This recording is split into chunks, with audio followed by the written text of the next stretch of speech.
It's time for Talkin Tauntauns, your Star Wars source at AIPTcomics.com. Hello, and welcome back to another episode of Talkin Tauntauns. I am Jim Lahane, and with me, as always, is Nicole Herview. Hello there. And with us is one of our favorite Tauntauns. She's an honorary Tauntaun. It's Holly Fry. I was waiting to see where that was going. I know. It's always an adventure. My brain doesn't work at quite the speed as everybody else's, so everyone kind of sits and waits. And where's he going with this? That's because it's working much faster than everyone else in a quantum realm. And so you have to random access it when you can to, get enough to put together your stuff for here because you're busy elsewhere. No, we'll go with that one. It sounds like cool, right? It Thank you does. for having me. Of course. Always a pleasure. I listened to a Disney podcast, and they had mentioned that Galaxy's Edge blueprint documents had gone up for auction, and in the listing, they showed pictures of some of the actual documents that had things that weren't built. And I'm like, well, this will fit into our strike talk perfectly. We could talk about the park. And is there anyone we know that knows Galaxy's Edge fairly well? I mean, I've never been. I don't know what you're talking about. Yeah, I got a text message yesterday or 2 days ago, going, just so you know, I didn't forget about our recording on Saturday. I'm just going to Galaxy's Edge for the day. Right. It's like when you see me posting from Galaxy's Edge tomorrow, I will also fly home tomorrow. So I will be home to record. Please don't worry. And of course, your response was, it wouldn't even have occurred to me. I'm like, okay, great. Well, what's time? I probably wouldn't even put the two and two together. Because you're busy in the quantum realm. Yeah, it's been a weird couple of weeks. It's been an intense couple of weeks of work. And so on Wednesday night, I kind of started to make the plan that I was just going to take advantage of my annual pass and my various points with airlines and just take myself to Disney World for a day.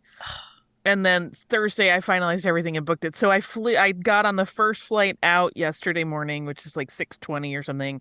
And then I came home on the last flight back, which is like a 9:45er. It was great. It's amazing. What a delight. I ate all the Ronto wraps. I went to Oga's and drank and toasted Paul Rubens. Yeah. Probably looking like a complete nutter to most people who are like, why is this weird woman alone by herself and raising her glass to the robot? Well, actually, that was my news. I figured I would. I thought it was perfect that you would be on to bring up that as our news item. Your Tauntaun will freeze before you reach the first marker. Then I'll see you in hell. Hello, what have we here? What, the passing of Paul Rubens? The passing of Paul Rubens. Yes. Yeah, that's a painful one. That's hard. For people who do not know who Paul Rubens was, he's more commonly known as Pee-wee from Pee-wee's Playhouse, but he was also in Disney World in Star Tours as Rex, Captain Rex, who eventually got rebooted, not rebooted, but he got reprogrammed by Mubo. Reprogrammed. There we go. Reprogrammed. Yeah, he landed on Batuu in a wacky, adventure the way only Rex could, and Mubo reprogrammed him to be a DJ for Oga. Yeah, and Paul Rubens came back to voice more lines for Rex there. Yes. And he was also on Star Wars Rebels. Yes. As the voice of Rex. Yes. Yeah. Yeah. A very sad passing. So, Yeah. But I feel very lucky to have been on the planet at the same time as somebody who does such amazing, subversive, funny, joy-making stuff. So I see stories coming up about him online, and he's one of those people that every story you see just endears you to him even more. Yes. It's like, I didn't know this. I don't know if this is true, but it fits with the person that he seemed to be to everyone. Like, obviously I didn't know him, but he seemed to be just a genuinely nice, outgoing person. Yeah, incredibly kind. Like I kind of love it. It reminded me of when George Michael passed and suddenly like a million people were like, Yes. he had secretly been donating to our charity for 20 years. It's kind of like that where it's like, oh, he sent my daughter a video greeting every year on her birthday after he met her when like it's all stories like that are so Yes, kind. exactly. And he was just quietly spreading kindness in his life and making us all laugh, which is amazing. What a gift. Paul. So yes. Sad So yeah, news, I had but to go toast to him in Oga's because it was just made the most sense to my weird brain. Yeah. No, I'll be I doing that next understood. time I'm there as well because I forgot that. How do I forget that? How do I forget that that's him? But yeah, I did until just now. So thank you for that. Yeah, when Rex breaks down, I was like, I got to pay my bill and get out of here because I'm a mess. Mm. I was like, I can't. I'm not emotionally tall enough to ride this ride. So I got them to make me a walking around cocktail and I rolled out. I gotta ask them for that next time as well because I always neglect to do that. I'm like, I need a tauntaun to go, please. They'll I'll do see it. you in hell. They'll do it.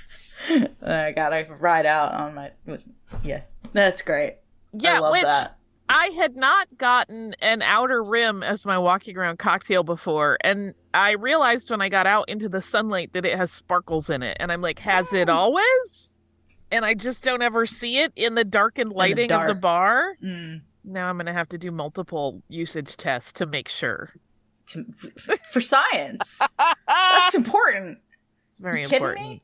Is there always luster dust in the outer rim? Let's find out. Well, when you order it at 8 a.m., yes, but what about 9 a.m.? Right? I Right. mean, it was Right. 9:30 when my reservation was.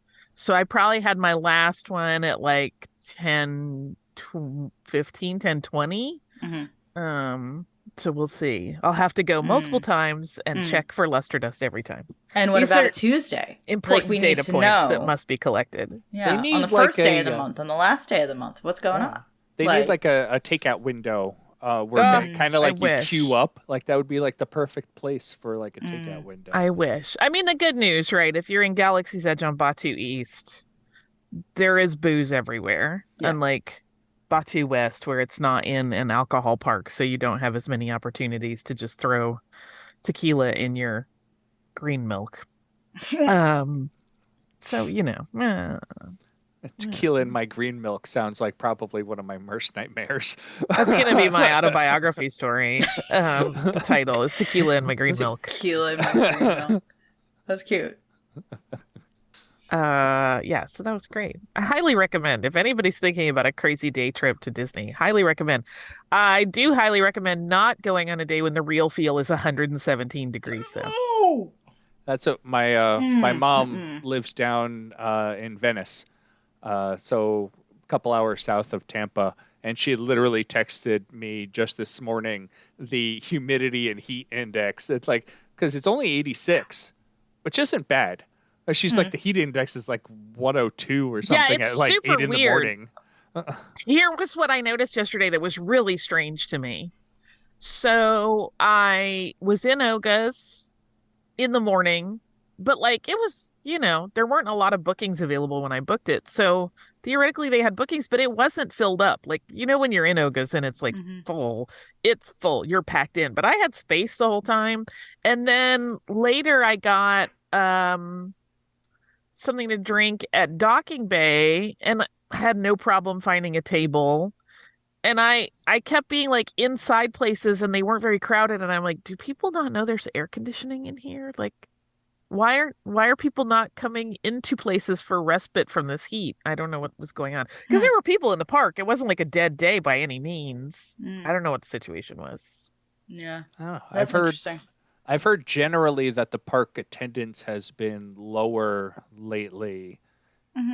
Maybe. I mean, it's interesting, right? Because not to get all political, but I know some people are protesting it for political reasons. Oh, I But- was going there. I was going to Well, go full but head what's on into really, the really political. interesting to me is that no matter where a person sits in the political spectrum, they will claim that it's because of them that attendance is down, right? Like people who are part of that party that I'm not the biggest fan of will say that they are protesting woke Disney, and so they're not going. But then people who are on the left side of the political spectrum are like, we're protesting Ron DeSantis, so we're not going to Florida or doing anything that gives Florida money. And I'm like, I don't know, but I had arm's length reach in Ogas, so it worked out for me. Well, that's what. Yeah. I don't know. I heard this comment, or somebody said this comment. They're like, yeah, people who are supporters of Ron DeSantis are boycotting Disney. And I said, that sounds like the most wonderful time to go to Disney. I mean, it's interesting because the park felt quite busy for me. It didn't feel I mean, there are days when I've been there when it's certainly been more jam-packed. We were there for May the 4th this year, and it was like that was intense. Hollywood Studios is also much different than Magic Kingdom in the so I wasn't in any of the crowd other parks, arrangement. so I can't speak to any other parks attendance, but there were plenty of people in Hollywood Studios. What was very weird is the outdoor seating packed everywhere. And I don't know if people don't know how to walk through a door. I don't know what was going on. There were challenges being experienced somehow. And I even that little outdoor courtyard area at Docking Bay, which is very cute, and it's all shaded, so it's not as good as AC, but it's shaded, and when the doors open, AC blasts out, so it's actually pretty comfortable out there. I went after I got my second Ronto wrap of the day. I popped in there to sit because normally they'll let you sit in there in the morning with a Ronto wrap, but not in the afternoon once Docking Bay is open. So I was a little hesitant and trepidatious to try to elbow my way into the air-conditioned space. And I was like, oh, I'll just sit in the shaded area. I was literally the only person sitting in that courtyard. It was very What the heck strange. is going on around here? I don't know. It was super weird. Maybe I smelled horrible and people were trying to avoid me. I don't know. I doubt that. I was outside in crazy heat. So I mean, yeah, that park is hot. Hollywood Studios. All three suns were up on Batu. I can tell you yeah, that. man. Hot as balls. It was very, very hot. Thank you for censoring yourself. It was very You're so Hot welcome. as balls. dialing it back. It was very, very hot. Really?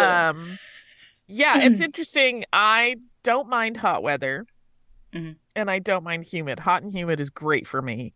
But I definitely was like, oh, I need to drink water. And I don't like water. I always borrow from Bob's Burgers and call it stupid juice. But I 100% was like, I need to get a water. I need to get a water all day long. So if I was like, I need to drink water and with my gills, everyone else should be drinking a lot of water if you're going down there because it's rough.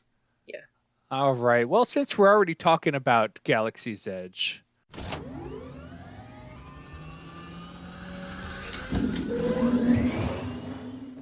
I know Holly knows the parks moderately well. I'm pretty good with the layout of the parks, although looking at these maps, I'm having difficulty placing these maps into the park. Of where, because like the comments I heard is that there's a lot of things listed on these the blueprints that were never built, Right. and some of them are just empty spaces now, which could actually get something in the future. And so I wanted to talk about kind of the blueprints, what they're missing, what they could get in the future, and also with the Star Cruiser shutting down. Rest in peace. I had originally thought and heard, since they're getting a $300 million tax write-off on it, that it would be something that they couldn't use again. They can't use it in this tax year. Yes, and I think what's it? Walt Disney World guy. What's his name? Iger? Oh, Demaro? Demaro, Or yes. Jeff Demaro. Demaro made a comment of essentially it's not dead. They will do something with the space. Yeah. Yeah. They'd be stupid not to. And so wanted to kind of get ideas of what what it could be used for. Because since I'd never had the privilege of going there, which I sob into my Cheerios. Yes. drives me freaking bonkers that I thought I had, time.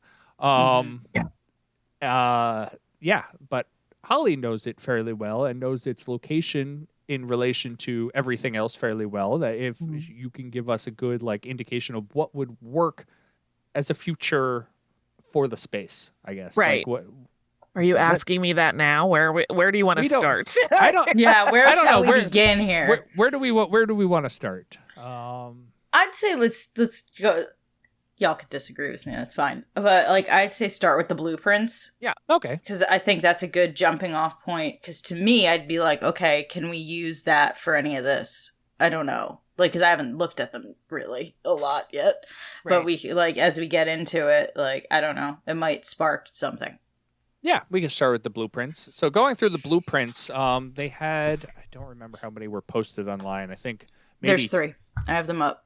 Yeah, there's 3 of the actual map blueprints, but they had Yes. a total 10 pictures or something like that. Mhm. And so a lot of them are just, here's a prop that'll go in the land, or here's a wall sconce. Mostly because I just like the word sconce. But we have 3. Well, it's a good word. There's a good word. We have 3 different maps. I don't know general order of these, but start with the one that's highlighted as the souk market. So this one is the one that I feel like I know. Is this the names of the areas I'm not terribly familiar with? The marketplace. I think the souk market is supposed to be the marketplace. Oh, right? I see it. Yeah. Maybe. Because I think Ronto Roasters is the kind of hexagonal. I think that's the fire pit. Yeah, it looks like it. Mm-hmm. And then the quick service restaurant would be Docking Bay. Yeah, which is about right. And then I believe the From memory. bathrooms are approximately in that same area. They're down a little farther. Mm-hmm. I mean, this is definitely not a 1-to-1 map of how this landed. So, Right. But generally, this one seems to be almost unchanged. Obviously, they're going to have changes when you get into real life from these blueprints. But this one seems generally okay. Yeah, I can see what was going on here. These things were all part of it. The only major thing is the in between the area that's laid out as quick service restaurant and the restrooms is a much longer stretch where all of those little stalls are, where it's the creature stall, the clothier, the Toydarian toy maker, etc., are all kind of in there. Mm-hmm. But all these components are there. The popcorn. Yes, Catsucker's the popcorn. Tittle. Mm-hmm. Thank you. I got It escaped me. my daughter, we were in there. She's like, "Oh, popcorn! I want the popcorn." Ooh, this is Do you?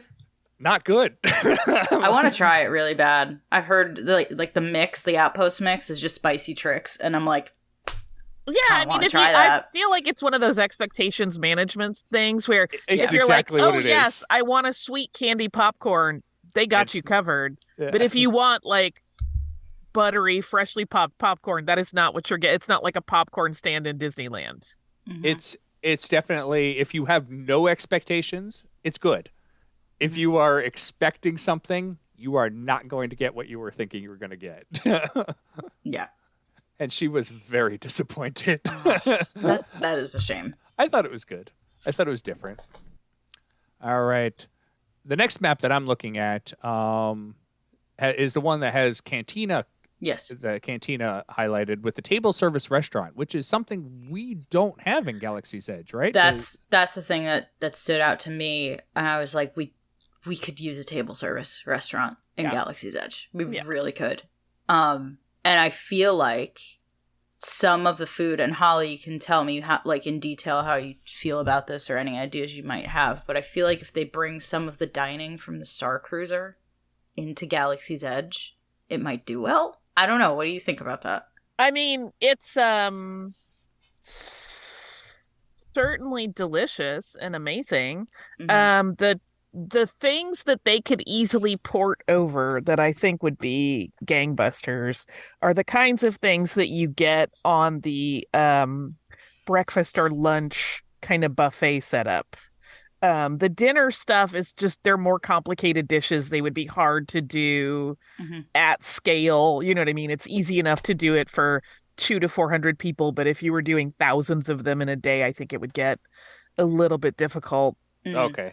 But like one of the things that immediately pops to mind, and it's the thing everybody talks about, the first day you're there, one of the things on the lunch buffet is that fire roasted, I forget what they call it.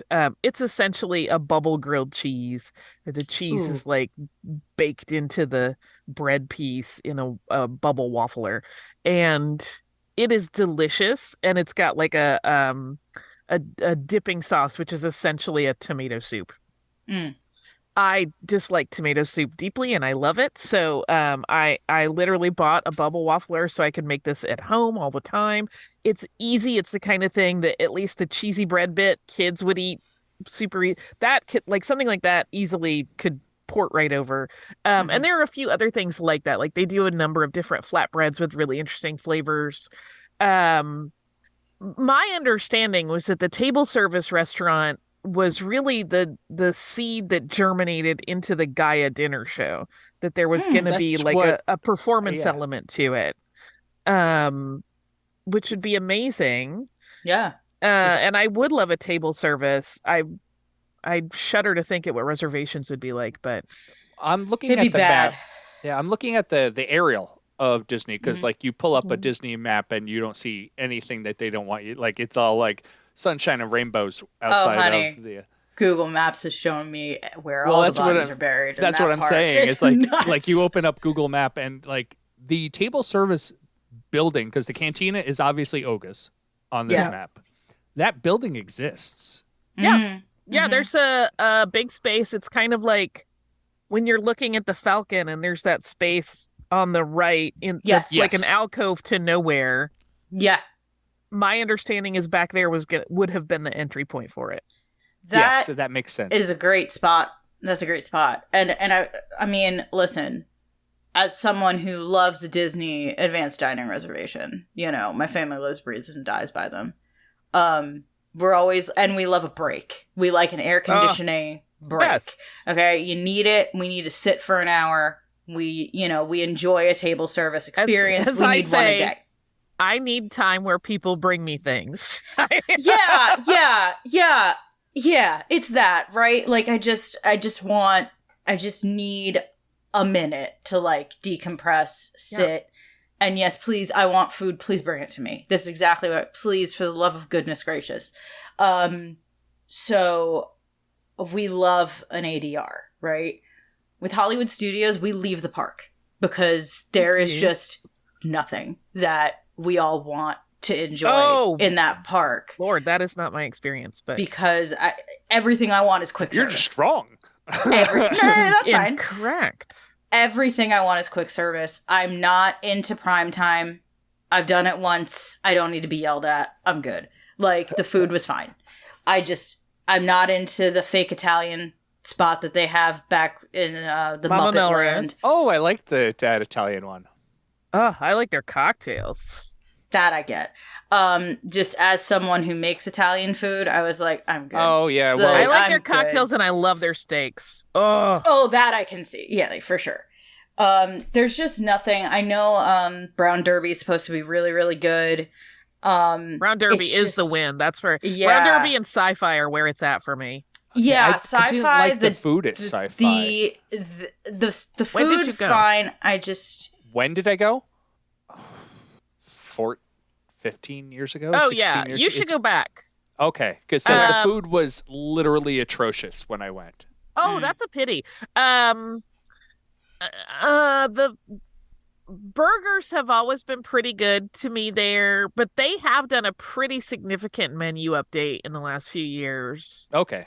They have a Reuben that like is my jam. I love Sci-Fi, and I love Brown Derby. One thing that's I've never interesting been. to point out across any of these spaces, and really anywhere on property, is that several years back, like shortly before the pandemic began, Disney had kind of set forth their edict that they really needed to up their game in plant-based and vegetarian options. Yes. And so, whereas your only choice for a long time, if you were a vegetarian at Disney, was like, enjoy your roasted side vegetable salad? flatbread. Yeah. And now, I mean, like, Brown Derby in particular rotates that menu a lot. And for a while, and I hope they bring it back, they had an Impossible Salisbury steak there that, like, I might have sold Brian to get a bite. It was so good. It was so good. So, as a family who we've dipped in and out of vegan, like I'm not a strictly vegan, but I'm not anti-vegan either. My wife was trying to be vegan for like a month, and so I will literally cook any menu she gives me. I do not care. Since she's the breadwinner, I make most of the meals when she's working, and so like we have some vegan meals that are still in rotation. Even though we're not trying to be vegan, it's just I'm a good. carnivore, and I almost always try their plant-based stuff because it's often really, really creative and really delicious. Quite good. Yeah. I love Brown Derby. I am always like, my butt is parked there if I can get a chance to get in there because they do a really beautiful. My drink of choice is a vodka Collins. It's such an old lady drink. It's like, deal out your canasta game and let's get a Collins, but they do one there that's called a Florida Collins, and it's just a hair sweeter, and it's absolutely great. So I'm always like, yes, please. I would like to go to Brown Derby. Yeah. That might be one that I do on my solo trip to just like finally try it. Cause like listen, I would try Brown Derby in a heartbeat. We're just dealing with, usually I'm there with my family, and it's 4 very different palates. So like it's hard to find somewhere that's in the price range. Right. And has a menu that we're all gonna like enjoy and an atmosphere that we're all gonna enjoy. Because that's the thing with sci-fi. It's just dark. And my dad will be like, I'm not eating a meal in the dark. I'm not doing this. What are we doing? Like, and just that's what it's gonna be. And so there's always like a thing. I very rarely travel with other people, and I never travel with my family. And I don't have time for that. You're right for that. I've heard right stories about your family. I can. Right, not gonna happen. Yes, but I really would love for there to be a table service in Batu. Do you know what's in that space? I don't think anything's there right now. Like I think it's just an empty it shell? might get used for storage, but I don't know that. I'm just if speculating. If you have the building there, which clearly it's there, that seems to be something that would be easier to put something in because you're not building anything, you're not tearing anything down. So right. It seems like something that they should obviously be looking into. I have no idea what I'm doing because I do not work for Disney. So now I am speaking with no authority in what I am about to say, but I have talked to some people who work in the parks, and one of the stumbling blocks, like I know a lot of these things that we're talking about today kind of get racked up as, oh, these got cut for budget. And budget, I think, was probably a significant element of it. But another part was that as they were, again, this is what I have been told through the rumor mill, nothing official, is that as they were building out these spaces, they realized they couldn't do like a duplicate in both parks because of, you know, infrastructure stuff, etc. Which and is so in those instances, this is one of their biggest problems is that they did do the duplicate of the both parks. Well, and there are ways that they don't, though, which I'm like, you could get a little wigglier. You might actually up, attendance in both because people like us will want to do all of the things.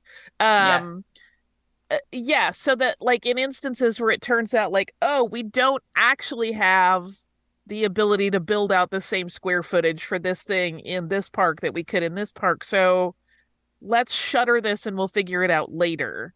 Like that has been part of that equation as well, I think. And so when we say like, oh, they've just got this space open, well, maybe only in one of them. That's why I'm looking actually at Disneyland right now because I had Hollywood Studios on Google Maps. So I'm seeing, you're right. It may not be. It might not be there. But yeah, I agree that it's like, I mean, and also Disneyland has just like, I'm talking about like the general opinion that Disneyland has better food. You have better options. That building I kind of want exist. another option. in in Disneyland. Disney World. Like, I need you to give me... Listen, we have come very far in the last decade in Disney food. We are doing great. But I just want another option. I just want another... friggin'... They just introduced a barbecue restaurant into friggin' Toy Story Land, yeah. I'm like, great, amazing. Over here, please. Can we... Because, that's very cute. I'm probably never going to it. Because, I don't know. That's barbecue ain't exactly my jam, and it looks really kitschy, and that's great. That's fantastic for a Toy Story Land restaurant. They nailed it. They did great. It's not necessarily where I want to go for that relaxing break in the day. Right. So give me an option that's that nice relaxing break in the day. Yes, Brown Derby, but if you're on the other side of the park, what am I doing? Hollywood Studios also a weird layout, from... What's so little? Yeah, but it is very so little. when you say the other side of the park, I'm like, this is true. What are you talking about? That's a 5-minute walk. You're not wrong. You're not wrong. Oga's to Tower of Terror is you can't do a loop. I've done that run in Hollywood before. Studios. It's like a 4 minutes. straight line to get to the opposite end. Their layout is super weird. But you see, I am lazy by nature. And if I'm in a section of the park, I don't want to be zigzagging all over the place. I want to do one thing at a time. Yeah. I digress. The point is, another option would be nice. And Disneyland doesn't necessarily need that. No. As badly as Disney World. I mean, I think that's really I wish if there were one thing I could communicate to the grown-ups, it would be we don't need duplicates. It's fine. Yes. I agree. But because they've established it as a duplicate, I think... there are already differences. There are different numbers of entrances. There are other things that are subtly different. They have that whole docking bay that's open at the moment for people to come and go from Star Cruiser. There are differences that don't seem to be breaking anyone's mind. They've introduced characters that aren't in the right time period that people have opinions about one way or the other, but they don't seem to be breaking anyone's mind. I think it's okay to have differences. I agree. I think I think this is obviously way too far along. I don't think they should have had duplicates because, you're right, driving attendance to these parks, why would I go to Disneyland if I'm a Star Wars fan when I go to Disney World and you get the same experience as opposed to Tokyo Well, you don't Sea. Because they have booze. I know. But this is why I'm always Batu dinner. East. It's Space New Orleans. Tokyo Sea has a lot of unique attractions. Yeah. It's oh my word, I need to go to that Disney park because it's different. It has its own stuff. Phantom Manor forever, baby. I was going to say Paris blew my mind for that exact reason. So beautiful. That is the most beautiful park I have ever seen in my life. It is someone asked me the other day, if you could go to only one theme park, one for the rest of your life, what would it be? And meaning Hollywood Studios is its own thing, right? I can't go to Magic Kingdom and Hollywood Studios. I had to pick one. So I was Disneyland Paris. It's Disneyland Paris. It's their main park. It's that over and over and over again because it is so freaking beautiful. It is beautiful. And their Pirates is gorgeous. The best. The best. It is so good. And Phantom Manor is stunning. It's just stunning. So, yeah. But, yeah, exactly. You kind of need to give... I have dwindling reasons to go to Disneyland. I'll go because it's friggin' so much fun. But, it's easier to just go to Florida. Yeah. And, you're not giving me incentive to do both. Yeah. But you're just not giving me incentive to do both. A funny story is when you mentioned the location of this building, kind of in that little corner behind Oga's, essentially, and the Millennium Falcon. You know where you stand to take the photo pass? I don't know if I still have them, but the photo pass where you're kind of up on the platform in front of Docking Bay. Yes. And overlooking. Yes. And you're looking straight across, kind of to the right of the Falcon. There's the building there, and they kind of have a guardrail and the roof line. Yeah, there's a little staging area that never gets used. There were people up there when I was getting my picture done, and it was one of those, even the cast members are looking going, nobody's supposed to be up there. Yeah. Like, where are those people coming? Like, how did they get up there? Interesting. So, but I think if they intended that as an entrance, it seems kind of like a choke point.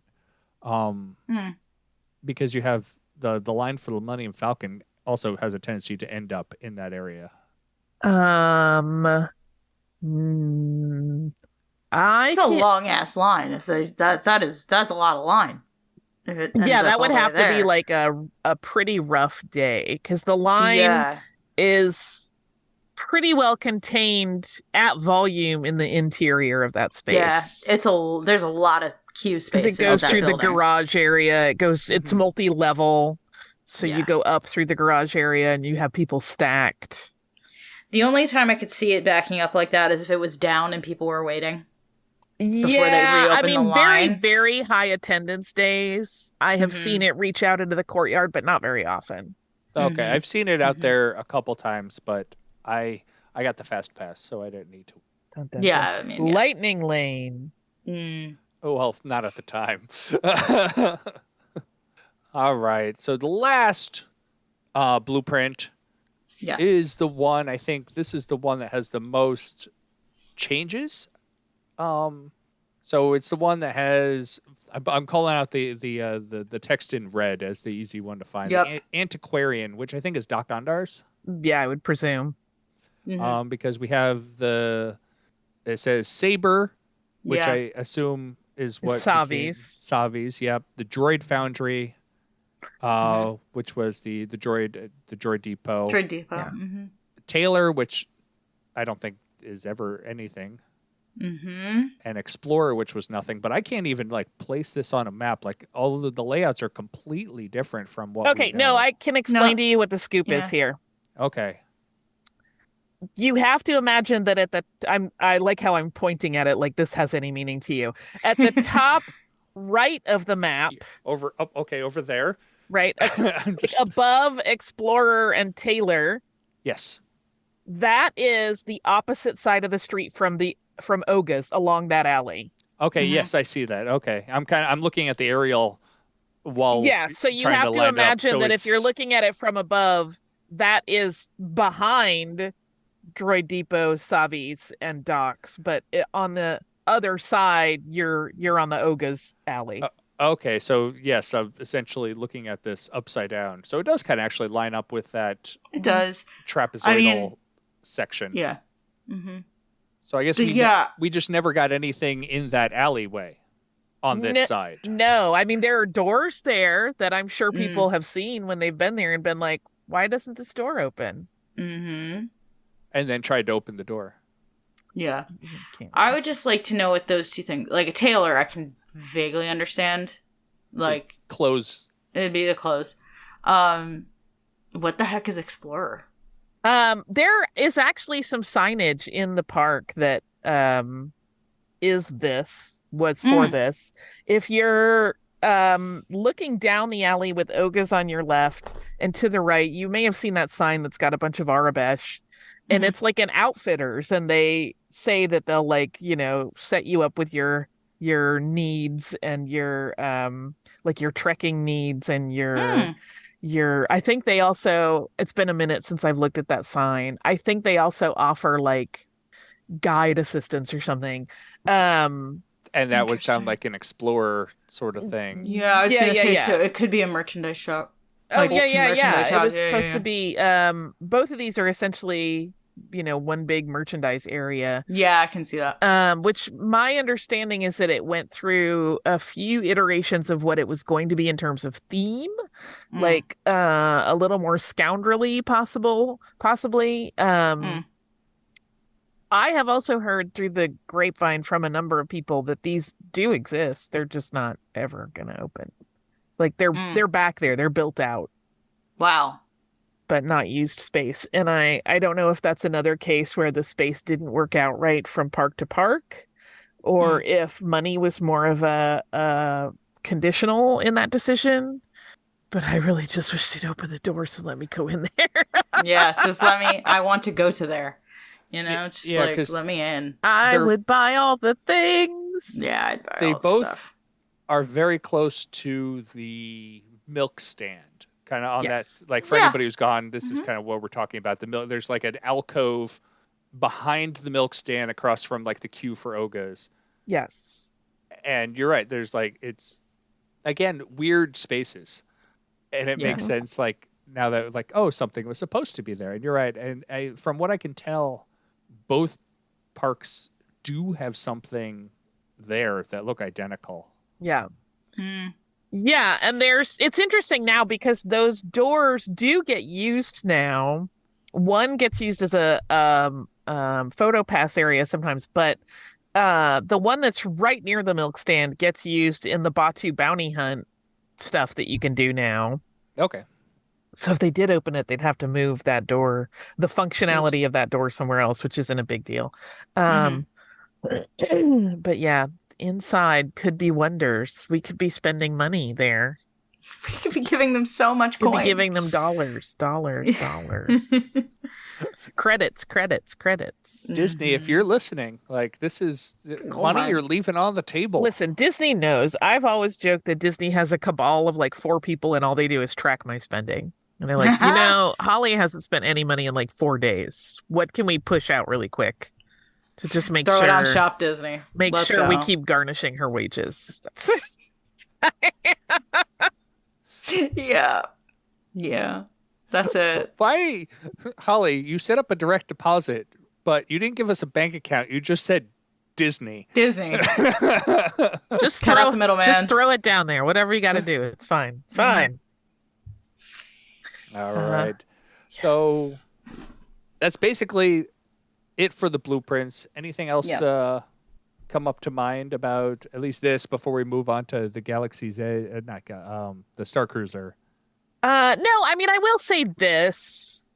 I do believe that there are efforts going on, and it may take a very long time to add additional offerings to Galaxy's Edge. So I wouldn't give up on these spaces completely, but I also would remember that they may not manifest in the ways that were originally plotted, right? Like we have that whole attraction that never happened.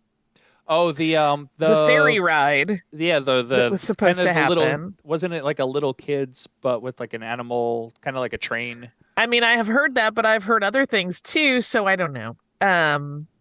It didn't come to fruition, so it probably went through multiple different ideas. And we'll see if we ever get another. That would be great. They're always kind of changing and evolving the parks, so I'm ready. I'm ready for more, obviously. I think most people are. But we'll see. We'll see. Yeah. Yeah, they have a lot of green space on the kind of the opposite side of all the buildings. Like the main walkway that you walk in, there's a lot of like green space that theoretically they could put something over there. Maybe. When you say green space, you mean literal green space, like undeveloped. Trees. Yes. So maybe, because I do know Disney has some I was going to say this. agreements in place that they have to maintain a certain amount of like wetlands and undeveloped area for flora and fauna. Yes. I believe Yeah, they have a massive environmental conservation effort. Yeah, I believe a lot of that is also outside the parks directly in all their open lands that it's they pretty own. much untouched for the most part, but there might be some ancillary percentage that is just inside the parks. Yeah. I mean, most of it is Animal Kingdom. Like, that park is bonkers. It's like, immense. You can fit all of Magic Kingdom in Kilimanjaro safaris. That's one of my favorite little fun facts. Like, it's massive, and there's so much backstage for that park. So, like, yeah, I think that's a chunk of it. Land that they're just never going to develop, that's just going to sit there, that's just in a chunk over there, is part of it. But I can see like a good 5 to 10-ish maybe percent just being like random bits. That's right, because I know they had to do kind of the purchase and trade when they put in, I think, Tron Light Cycle, because it did extend outside of the original boundaries of Magic Kingdom. Yeah, it sure did. All right, so Galactic Star Cruiser, as we've said before, travesty, and I'm not even being facetious, freaking travesty that they're closing this thing. Yeah. But we are not in the boardroom we do not get to make the decisions. Nor do they care that I own like 100 shares of Disney stock.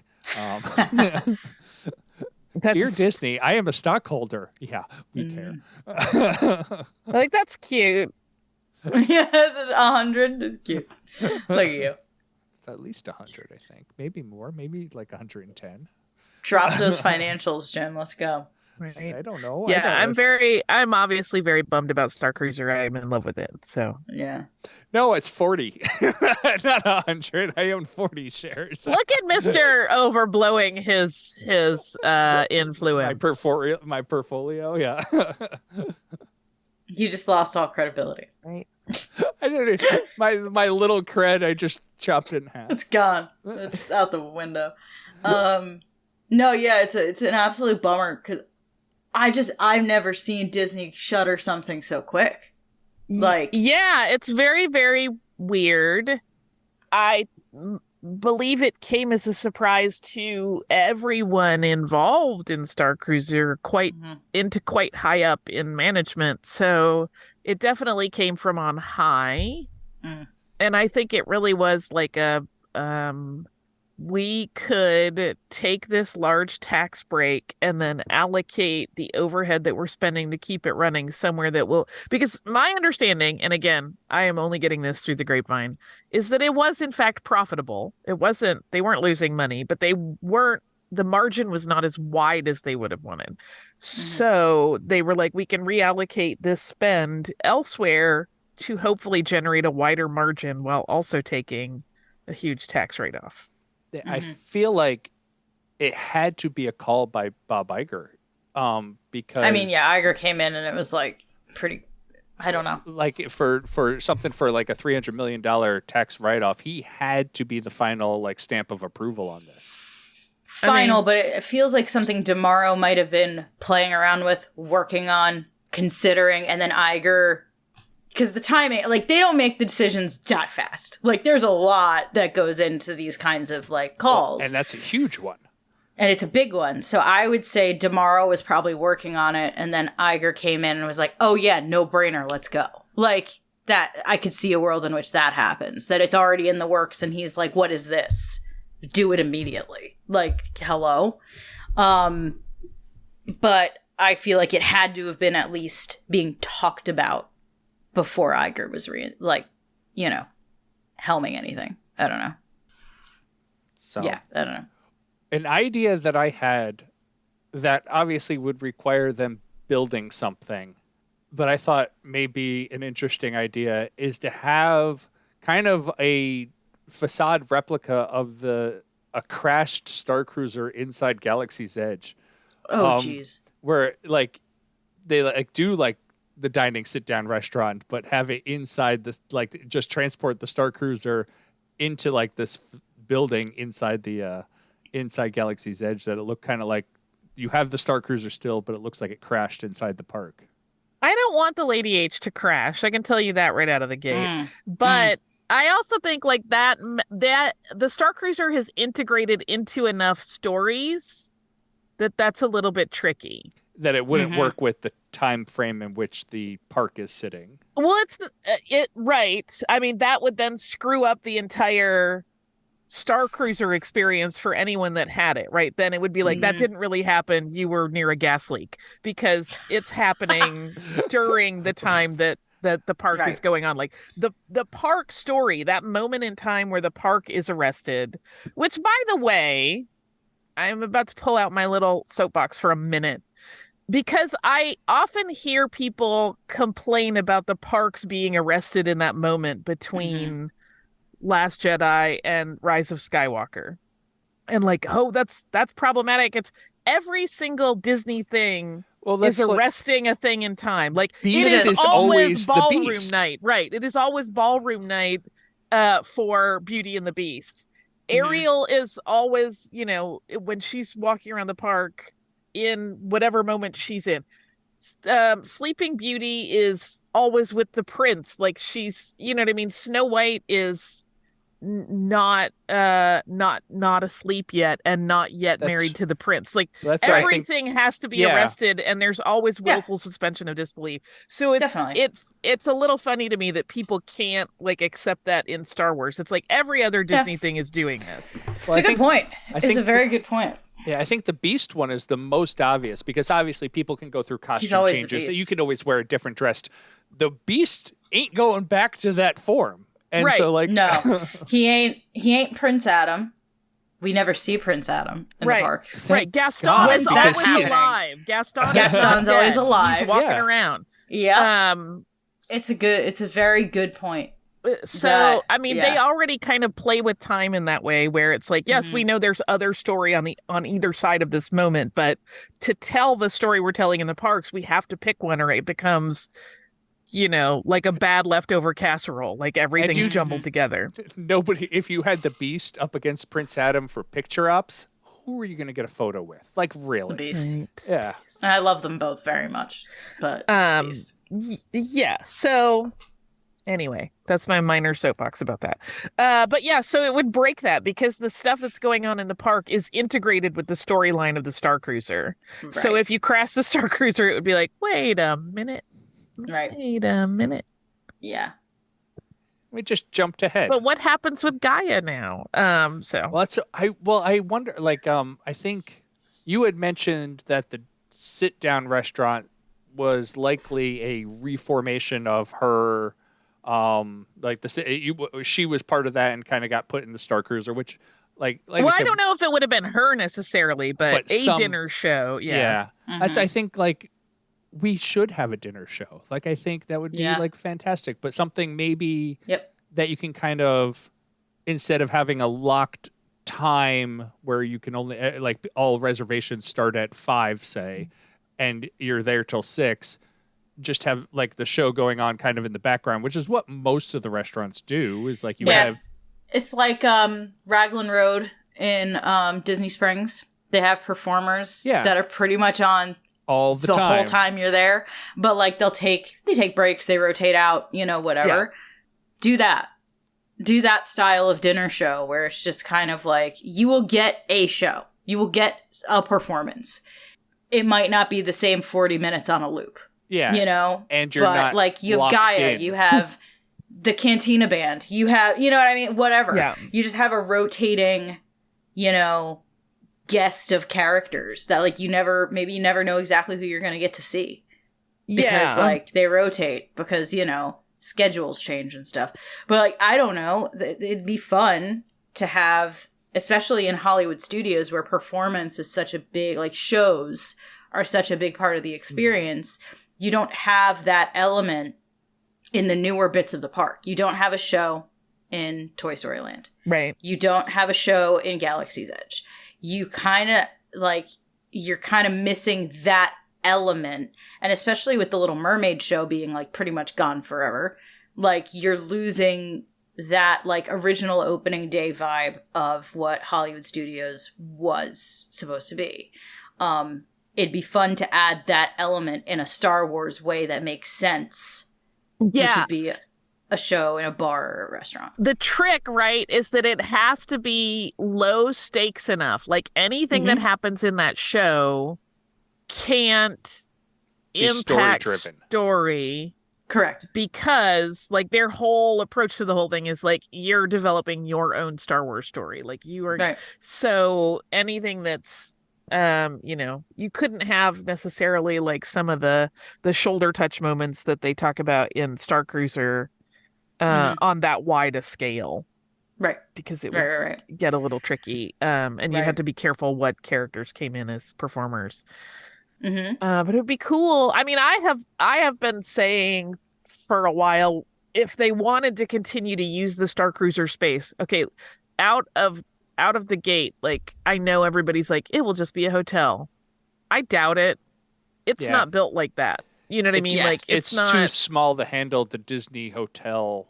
Like It's Well- definitely not. It doesn't have that capacity. It's but too the small. Infrastructure. there isn't parking. You know what I mean? Like you have to valet park there, and there's not a door. Do you know what I mean? Like I know they have ways that they will let people in and out if they're smokers on cruises or whatever, but It's not like you could just like go, oh, I gotta go run to the car. I forgot that thing that I left in the cup holder. Like, that's not an option.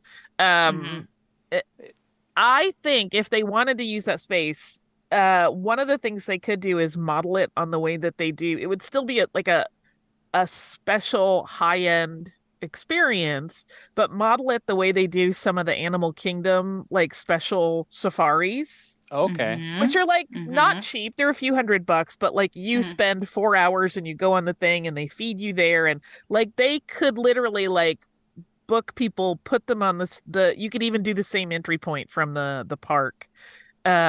Have them travel back there, have a beautiful meal, maybe even do a couple of fun story points or whatever, and then back. And even if they were doing that 3 to 4 times a day, you could still have a pretty interesting experience going on there that made use of the space. I'm sure logistically someone would be like, Holly, that's not realistic. You're made of crazy. But that would be a fun way to get everybody into Crown of Corellia. Yeah, I do agree that you have to leverage the infrastructure that's already built. Yeah. Right? Like, they're not going to level the building, and they're not going to spend millions of dollars renovating it fully. Maybe a little bit, but like, you've got some infrastructure there. Hidden rooms, fun things, whatever. Especially the dining and the kitchens and things like that. I do agree that I think the entry point is through the park. I don't know that this is a standalone experience. No. I don't know if that makes sense. I think you have to go through Galaxy's Edge, which means you're capturing people who already have spent money. They already spent a park ticket. So it's like, I think like I don't know. You kind of have a captive audience here. well, that's what like Holly's but- connection to the Animal Kingdom tours. You don't need a park Yep. ticket to do those Oh, that's true. tours because they give you. It is almost 100% behind the scenes, like Yeah. like the safari. They'll just take you into the back of the woods and hopefully not murder you, where they'll never find your bodies. Yeah, I don't know. I don't want it to be river country. That's what I don't want. It's just sitting there and you got, people just breaking in and stuff. I think that they leverage it sooner rather than later. I hope. I don't know. It's hard when you kind of have built something for such a purpose and for such a well thought out, well executed purpose. What do you do with that? But I think it's an arm of Galaxy's Edge. I think it stays an arm of Galaxy's Edge. I think it has to. My other thing that I really wish Disney would do, and this is also crazy and exclusionary, so just know that I'm a jerk if I want this. If they did a Star Wars only 33 style experience where it's like for X amount you are in this club and you can go to a back room at Oga's, or you can get on this secret tram and go over to Sublight. And of course they need to build Cecil slacks. That would be dreamy. And I would be like, I will do whatever it takes to pony up that money. I will, sell That's organs. interesting. I think that would be amazing. That is interesting. Man, they got like, oh God, what I do to get in a club? Well, it would be Club 77, Well, it would probably be something completely different, but yes. Club It'd be 1138. Yes. Yeah. I would love if it was like, so I've never played the Bounty Hunters game, so I don't know if it's like fun or good or interesting. But if there was an interactive element, that was difficult. And maybe would require like multiple visits, maybe. That is exclusionary. That is very elite. Okay, but I don't know what it is. But there's a challenge, so not everyone gets to do it. It has to be like earned in the park in some way. And it unlocks that thing. I mean, I will say the Bounty Hunters is fun for people like me that are there frequently, and it's a nice way to like hang in the park and just be in the park. But it's not like a mind blower. Sure. Sure. And as it is now, I know that it is built modularly because like if you get to the 20th bounty, it just loops you back around to the beginning. It's not like a big like ba-ba! So they can add more in, but I don't know if it's really built with the idea that Right. It Well, could yeah, I don't trigger know if another it's- event. Right. Well, maybe it's not that, but just like something like what I saw of the Star Cruiser that I thought was really fun were those kind of like opt-in adventure like moments where you could be invited to a thing. Yeah. And like if you had a thing where you unlock something in that building and then like you're given access and you have to go on the tram and like it's another little like it's a mission basically. I think that's fun. I don't know what it is, but it's almost like, oh my god, I got through this thing, like I earned admission to this part of the building.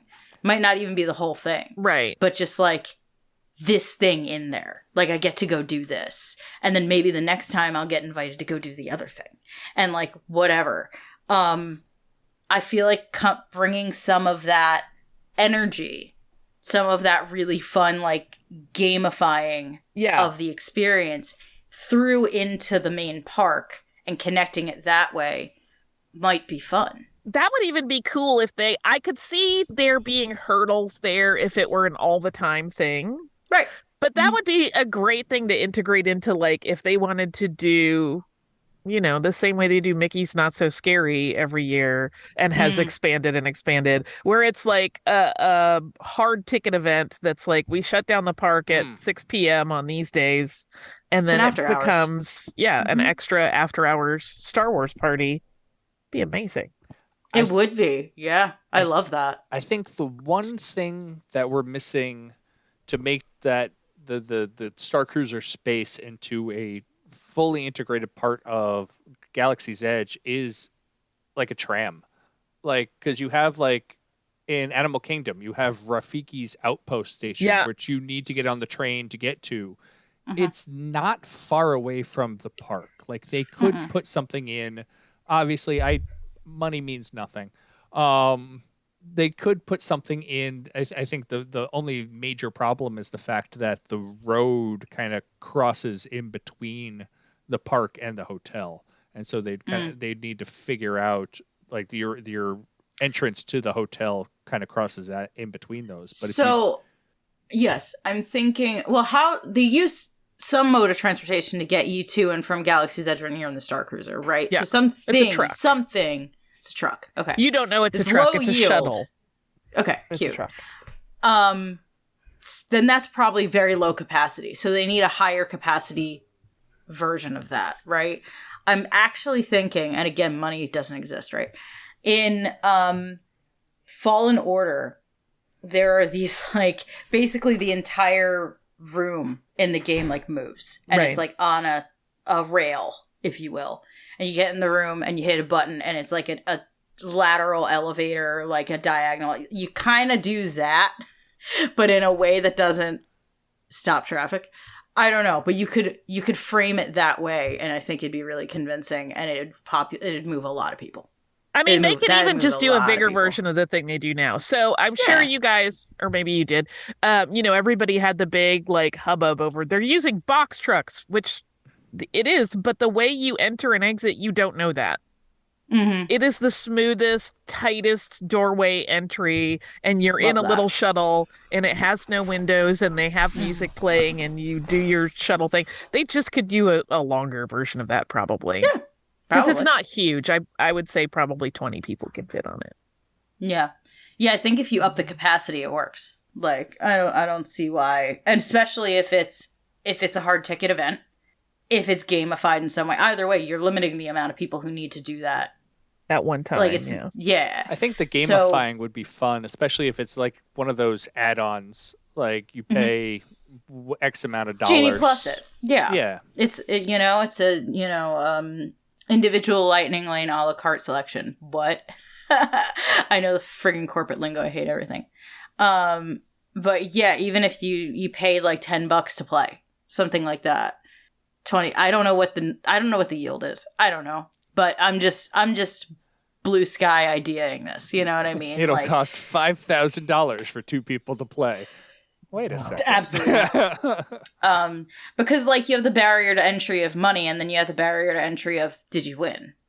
Right? Like, and the timing of that, like you're not going to get that many people who are willing to be like, let me pay this money to see if I win. you know? But also it's Disney, so you know there's going to be people who are like, this is how you win online, and then everyone's going to do it. If they care enough, right?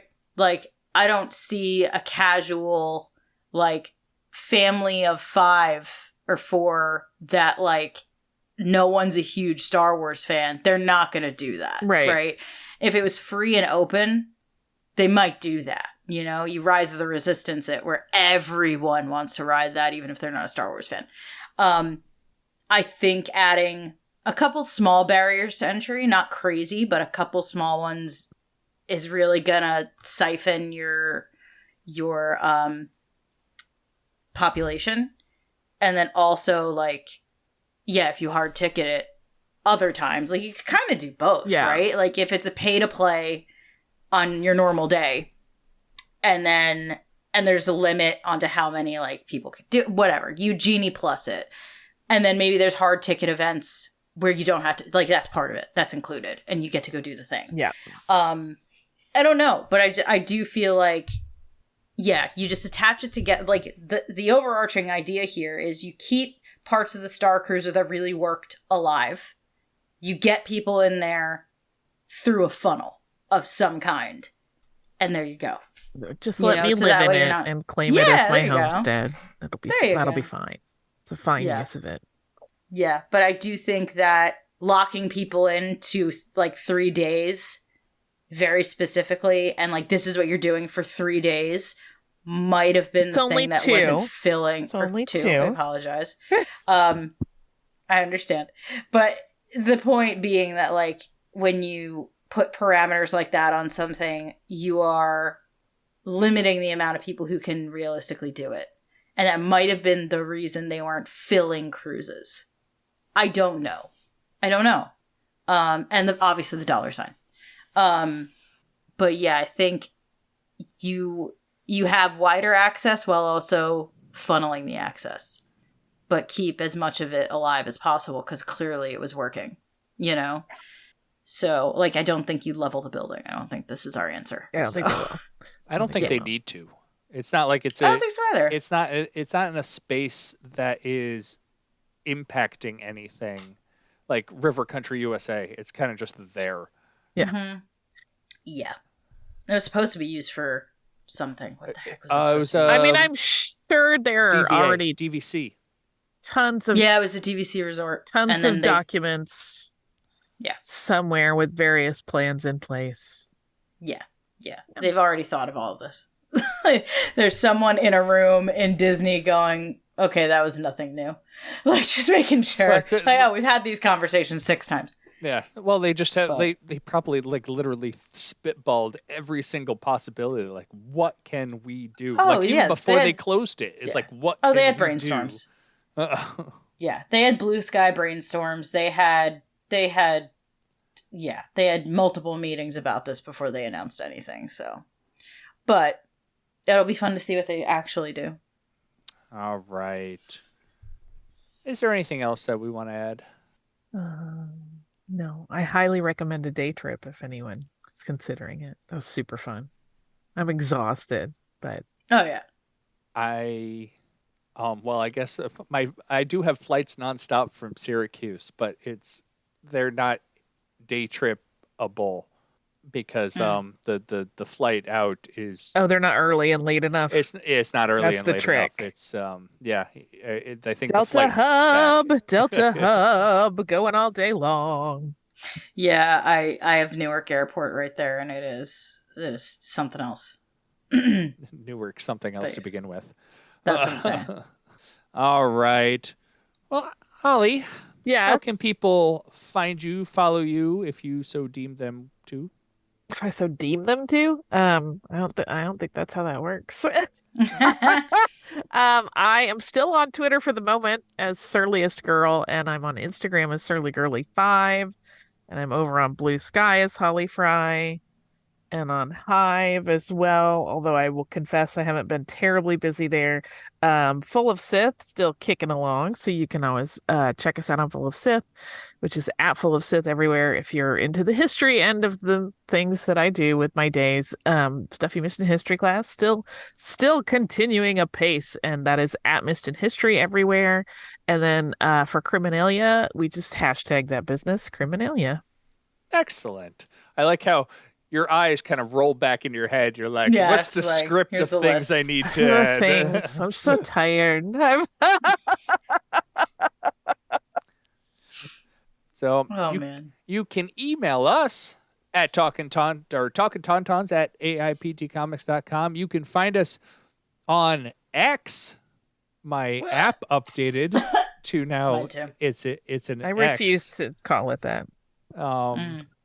For some reason, we're still there at Talkin Tauntauns. I haven't joined any of the other social medias because Hive hurt me so badly that everybody left. And I'm like, I'm just going to wait to see where everybody ends up and see if they stay there. So I'm not on anything else. You can find the show, or you can join our Patreon through AIPT Comics and join us on Discord. You can leave us a 5-star review on any of your favorite podcasting platforms. And actually, I just added a bunch of podcasting platforms earlier this week, so you can find us on Amazon. I believe we're on Audible even, which I hate that podcasts are on Audible, but I think you can find us there. And a bunch of other ones. So if you're not listening to us where you want to be listening to us, you can listen to us where you want to now. Or something. Ta-da! Or something. And with that, we'll see you again later.